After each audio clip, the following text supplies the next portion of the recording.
baru lagi daripada kumpulan yang sebahagiannya punya gelar perangai hasud dengki.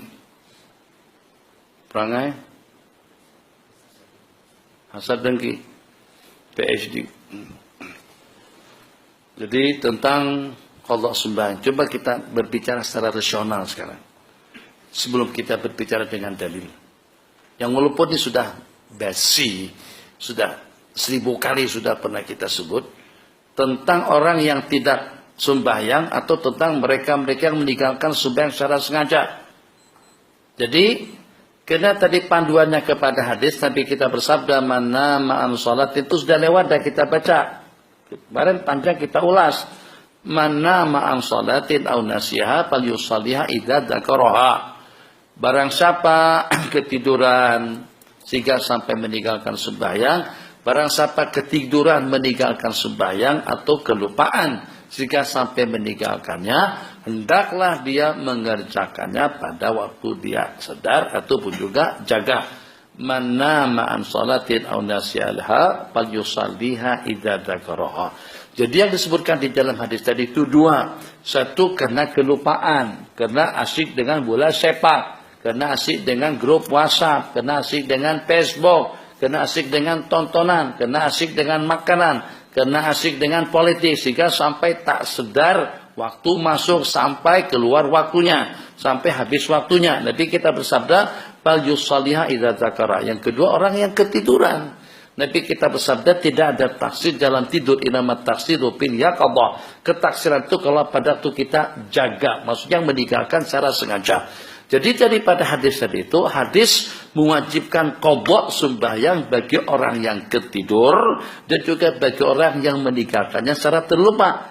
Jadi dengan mereka menggunakan secara mafhum daripada hadis tadi itu, berarti kalau dengan seseorang meninggalkan sembahyang secara sengaja, dia tidak wajib qadha. Satu tuntutan kita kepada kumpulan tadi itu, tolong carikan dalil mansus yang mengatakan tidak wajib qadha kepada orang yang meninggalkan sembahyang secara sengaja. Nabi kita tak sebut. Kenapa kamu melebih-lebihkannya?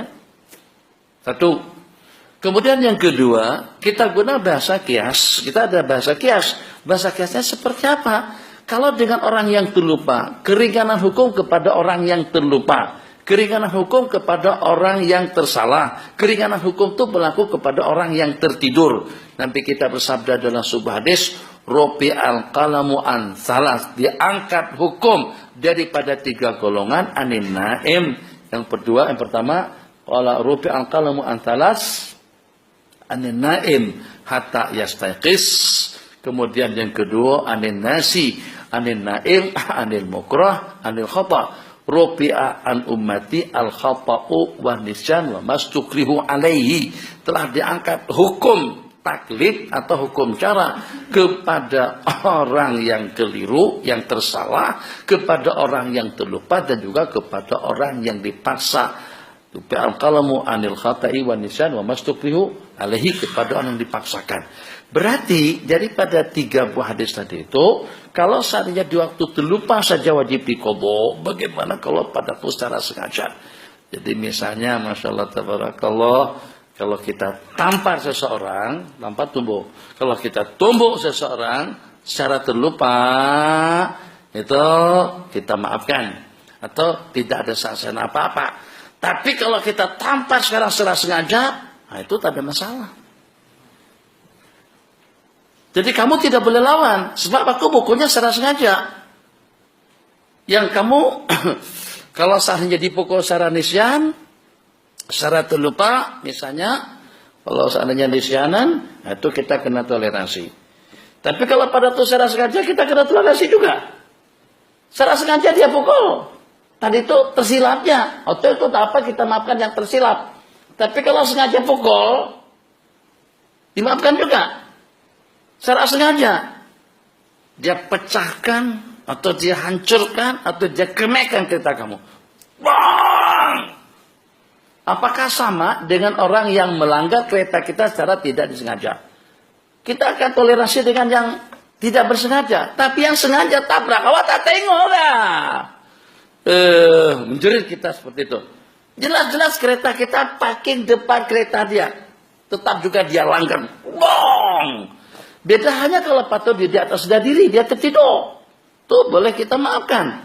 Dua, dalam kiasan-kiasan yang seumpamanya, pakai songkok secara tidak sadar, tidak kena dam. Minyak wangi secara tidak sadar, tidak kena dam. Potong jangkut, potong itu tidak kena dam. Tapi kena dam, kena bab itlaq, tapi tidak berdosa. Sementara orang yang berwangi-wangian secara sengaja, pakai songkok secara sengaja, pakai baju secara sengaja, cium istri secara sengaja. Halo. Turunkan dulu. Kawin kan? Kita ini remang-remang, rasa-rasa seperti pagi ya, rasa-rasa seperti malam ya. Ini bagi orang yang jima pada siang bulan Ramadan, tapi sama-sama tak sadar diri.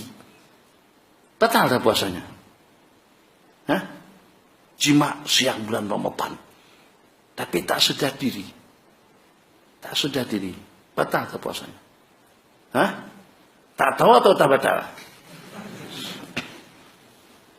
Atau kalau makan tak sengaja, batal. Habis satu pinggang, satu dulang. Batal. Tak batal. Dia makan dengan periuknya. Batal. Tak batal. Kenapa? Kenapa sengaja kan? Kalau saatnya dia makan sikit, tapi dia sengaja, batal tak? Kenapa batal? Karena sengaja. Takkan kalau padaku meninggalkan sembahyang secara sengaja, tak wajib diqadha. Itu yang dia fatwakan. Jadi fatwa tadi itu menampakkan ulama-ulama kita tuh bodoh, dia yang pintar. Itu maknanya.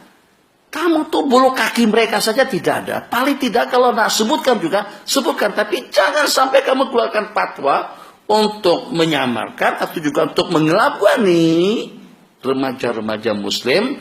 Atau juga dengan wanita-wanita muslimah dan juga dengan pemuda-pemuda muslim. Sebab dengan fatwa semacam itu, secara tidak langsung dengan mereka memang passion, bukan passion yang rajin sembahyang. Begitu ada fatwa, mereka tangkap bulat-bulat. Udah tak payah sembahyang. Kamu kalau tertidur kena qadha.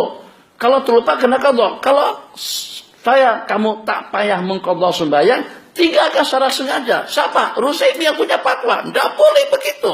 Tak apa kita sebut. Itu menyesatkan. Jadi kalau bijak, kalau awak bijak, paling tidak sebutkan pendapat jumhur ulama. Jumhur ulama di dalam berapa juta ulama muktabar yang memfatwakan wajib qadha sembahyang bagi orang yang meninggalkannya secara sengaja. Kalau yang ketiduran saja wajib qadha, yang terlupa saja wajib qadha, takkan yang sengaja meninggalkan tidak wajib qadha. Cukup dengan tobat saja. Kalau begitu, se-Malaysia nanti tak ada yang nak sembahyang. Sengaja. Cukup tobat pada tahun 61, umur 69, 3 hari sebelum meninggal, istighfar, dah selesai dah sembahyangnya. Senang banget kalau macam tu. Kenapa? Karena ada landasan hukum laluan yang dipatwakan sama mereka.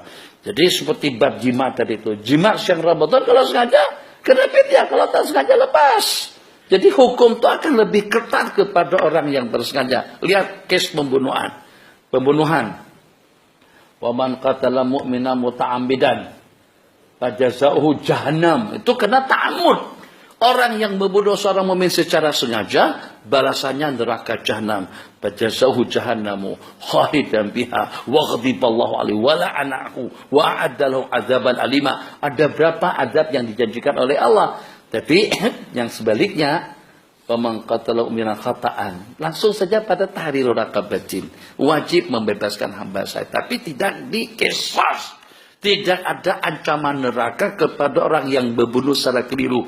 Ulama kita tuh lebih paham. Kalau Anda tidak paham, jangan Anda nampakkan ketidakpahamanmu itu dengan orang ramai.